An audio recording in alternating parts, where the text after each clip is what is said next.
So this morning, Donald Trump tweeted something insane that blew up the internet and blew up the media. And this is what his tweet said. Nobody should be allowed to burn the American flag. If they do, there must be consequences. Perhaps loss of citizenship or year in jail. Now, this is a stupid, ridiculous idea. It obviously encroaches on free speech, encroaches on civil liberties. It really serves no purpose to throw somebody in jail for burning a flag.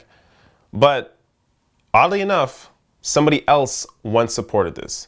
Now, before I get to that, this is what avid Hillary Clinton supporter Neera Tanden said on Twitter in response to Trump's tweet. Now, Neera Tanden is the president of Center for American Progress.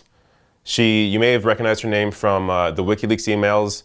She worked a lot with John Podesta behind the scenes on the Hillary Clinton campaign. And this is what she said in response to Donald Trump.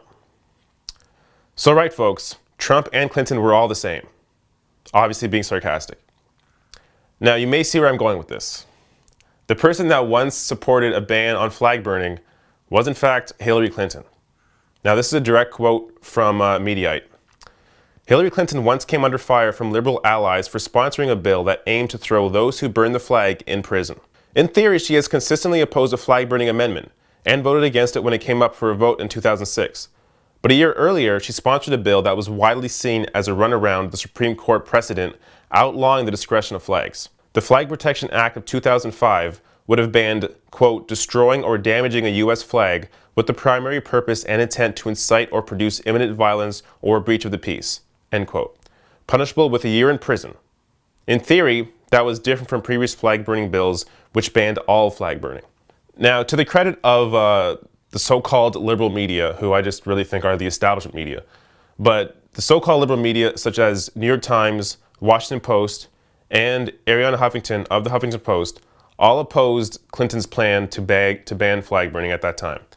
So just keeping it 100 there, the same publications that opposed Trump saying this on Twitter and hopefully not proposing this, they also didn't like the fact that Hillary Clinton also supported this back then. But to be fair, the one difference is Hillary Clinton did not propose stripping citizenship from someone who did flag burning, just throwing them in jail for a year, which I guess is somehow okay, but it's not. So while Donald Trump has some crazy ideas that he wants to implement and hopefully doesn't do too much damage over the next 4 years, it's important to keep in mind that there are people in Congress who propose similar crazy ideas that Donald Trump does, just doesn't get the same amount of coverage.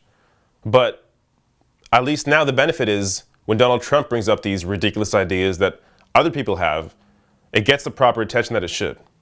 So while it may seem hypocritical to lambaste Donald Trump for this, it's also beneficial in a sense because now we're actually paying more attention to what is going on in government.